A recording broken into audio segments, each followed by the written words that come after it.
What's up guys, in today's video we are going to be doing Java database connectivity with MongoDB. So I'll just get right to it.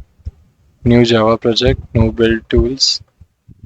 We'll select this folder and we'll name it JDBC or just no, whatever, whichever thing works for you. A new VS Code window is opened. We'll close this one in SRC. I'll just run this once. Okay, so this is all working. We need a jar file over here like we did in the SQL video to connect to the MongoDB database. So what I'm going to do is I'm going to go to my browser. I'm going to search for MongoDB JDBC jar file. Okay, and over here, see there's the download Atlas SQL JDBC driver and download it. So see here's the JDBC driver download. It says download from Maven, but we can use it without Maven also. So there's the MongoDB JDBC. This file, so I'll just download this in my downloads. Right, so I've just moved the JDBC download thing to my project workspace. Now from here I'll just drop it in the lib folder. I guess this can also be dropped. We don't really need app.java or app.class anymore. So and we'll go to MongoDB and put it in the lib folder. So VS Code will automatically recognize in the configure class path that this is like a directory, but if in case yours doesn't, you can just go to add library and bin lib and select this jar file and update it. Right, so we applied the settings and the jar file is ready. Now we'll go and add a new class in the SRC folder. We'll call this JDBC to MongoDB. So now that this class is created, we'll first have to do our imports. Okay, so first of all, you just imported scanner. This is again a normal scanner. Then all of these are Mongo extensions. Mongo, what do you say, packages. And the filters over here. What has happened here is we've done client.star and we've imported these two separately just because there's a name conflict with these files and the client file. Just to sort that out, I'm importing these two separately. You can probably see this is a static import. That's because it uses a set function in update which can be accessed using the class, like using the static import only. That's the primary reason. Then we import org.binary statement document. This is to work with your JSON documents. So JSON to string convert करने के लिए and to store the query results. So similar to result set in this MySQL connectivity. Alright, so over here I've just written these three things. This is the MongoDB client using which we are going to establish the connection. This is the private static Mongo database DB. So using this we will kind of find the collection results and stuff. Right, this is basically DB is going to be used to fetch our database, and this is going to be used to fetch collections and perform operations on those collections. Right, so I've just sort of set up the scanner and written a few lines including the try catch block. I'll just close the scanner sc, so sc.close over here so that there's no memory leak. Also to get the URL, you can either configure it on your local host, or I'm going to do, in my case, I'm going to go to my MongoDB server which is hosted, and I'll go to connect. I'll go to connect using drivers, you can go over here, see Java is already set up. So just copy this connection string and just paste it over here. You can enter your whatever required username password for the configuration of this URL. Then first of all we set up the connection with the database. So client equals Mongo clients, then db equals now we get the database over here, so get database, and then you can enter the name of your database. So I have named mine JDBC DB because I thought that name was funny and cheeky, but now it's just cringe. All equals db dot. Now we'll get the collection which we are looking for. So the collection which I am looking for is my call. Don't worry, if your collection doesn't exist in your database, a new one will be created. So you won't get an error if you enter the wrong name by mistake. Now I'll just initialize a few documents over here. This is for our found user, updated user, then our string person name, updated name. So I've just filled in the do while loop over here.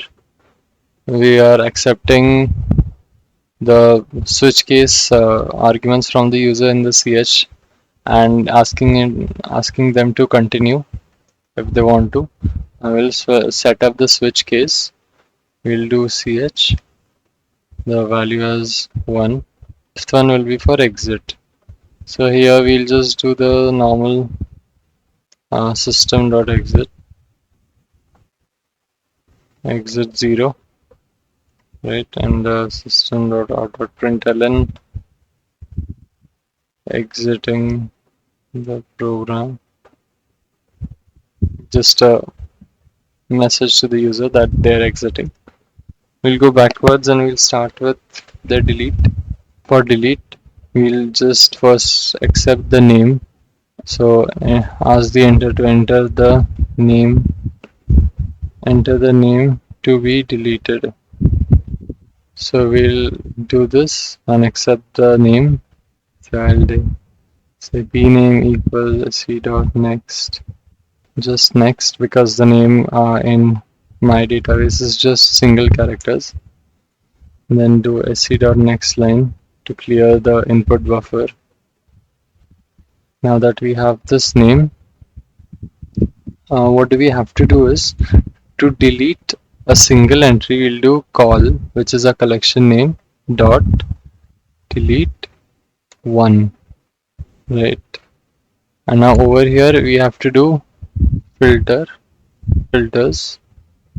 dot eq, and here you have to type name, comma, and then you give the name which you want to delete. That will delete your record. Now we'll verify also कि delete सच में हुआ है या नहीं हुआ है. So to do that, I'll just run a basic found query. So found user is a document. We'll do call.find filters.eq, and over here again name and the p name. So अगर p name delete हुआ है, so this should ideally return a null. Now it's giving me a type mismatch. That's because it will return a list of documents. But if we do first, then it will return only a single document to found user. Then if found user is not null, that means there's an error. And if it is null, that means that everything went well. We'll say document deleted successfully. And in else, we'll throw an error. So we'll throw new Mongo exception. Mongo exception with her own custom message saying that there was an error in delete functionality. or operation. So that will inform the debugger or the developer that something is wrong in the database side or the code side. But anyways, there's nothing more to do over here. This should be more than enough. Then we'll move on to update. You have to take in the names and the fields which are to be updated, right? Fields to be updated I've taken. Now what I'll do is we'll start with call dot update one. So this is again very similar to MongoDB commands in the terminal, just replacing them with like the alternative Java counterparts, I guess, if that makes sense. So with name, we'll first put tname and we'll update this with set. See now this set का ये आया है. So this is going to be name and this is going to be uname, so the updated name. Now similarly for all three fields, first of all I'll replace this with u, because after the ये p name था भी change हो जाएगा into uname. So if you try to access document with this name, it will give you an error saying that the document doesn't exist. Now we need to update the age and the city. So I'll add those fields accordingly over here. Use city and age. So over here I've just added another way to check the updated document, and I've done a basic find function over here. Call.find filters where name is the updated name, and then we convert this document into a string by using the .toJSON function, which we imported from over here, org.bson.document. I've just done the basic stuff for insert, just taking in all the inputs. Now over here, create a new document doc, which is equal to new document, and then over here we're going to add the name, comma name. Then to that we are going to append the next one, which is going to be age and age, right, dot append. Now over here we're going to add the city and use city. So this is what we are planning to add, and then to insert this we'll do call dot insert one, and then just put the doc over there. So this will insert that entire document into the database. Now all that is left is display. So the display is pretty simple. There's nothing really in it. So I'll just say system.out.println displaying all records. And over here, what you can do is for document doc call.find, and so basically call.find we are doing without any filters, so it's going to return everything. And document.doc is like a modified for loop counter, which is going to go round and round in all the kind of various documents inside the list which find is going to return. So we can just I'll actually name this as I, just because that's a better name for counters. I'll just print this to console by using system.out.println. Just put I. We'll have to convert it to JSON, obviously, to JSON, because it's a document. You can also do a few other things with this. So you can do I dot. We can get object ID. Yeah, we can get the object ID. We can get string. So get string, or again whatever field which you want to. If you want get string, then you will have to give like the name of like the key. So if it is say name, So you'll have to do that. If the thing which you want is something else, you can use that particular key value pair to get that thing, whatever the value is for that column or document में key रहता है ना, so key. And this is done. So we've completed our JDBC kind of setup. I'll run this now and we'll see. So I'll run it and it's connecting. Okay, so I've gotten this error because for some reason my jar file is not detected. So I will have to just reload the window. That will refresh the environment. Right, so I have refreshed the terminal and VS Code, and now the errors are gone. It does that sometimes. So see, I got an error, no SLF4J providers were found. So that's just something which is wrong with my own personal devices Java config. So there's one record which is already added. We'll insert a new one. Let the name as Ria, age as 22, and city as Los Santos. And continue. We'll add another. Say rider, age.